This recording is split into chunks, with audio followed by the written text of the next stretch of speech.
Good morning, everyone, and welcome to the IDBI Capital Markets morning podcast, where we share our views for Nifty, Bank Nifty, and also some sector-specific highlights. So what we saw in yesterday's trading session is that both the indices did try to give some pullback, and Nifty did manage to reach previous day's high at around 16,400 levels. But from those levels, it did face some selling pressure or some profit booking, and by the second half, it erased all of its gains and closed with a marginal negative tone, but still encouragingly above 16,200 levels. So we have not breached the previous day's lows, and we did go below 16,200 briefly, but managed to close above it healthily at 16,240. Bank Nifty was a little bit of an outperformer. Very rarely we see that Bank Nifty gaining strength and Nifty not.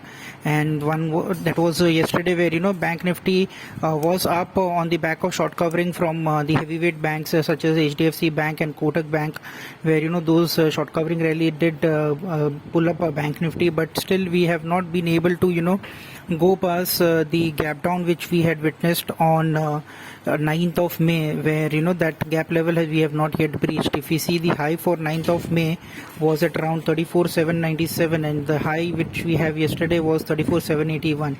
So we have yet not closed that or touched that gap level or tried to breach that gap. So unless that does not happen, we might see a little bit of an sluggish or an sell on rise kind of a tone, or possible if we do that, then the upper end of the gap which stands at around 35,133 is where we may see in pullback happening too.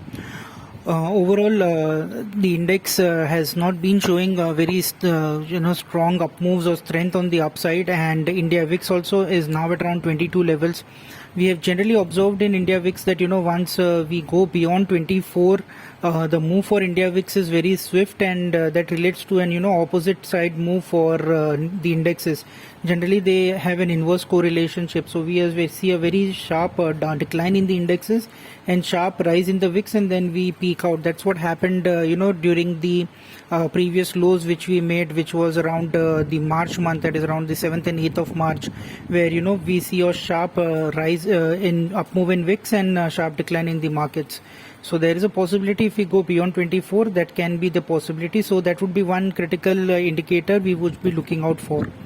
And as a standard disclosure, investments are subject to market risk, so please read the offer document carefully before investing in. Thank you for listening in.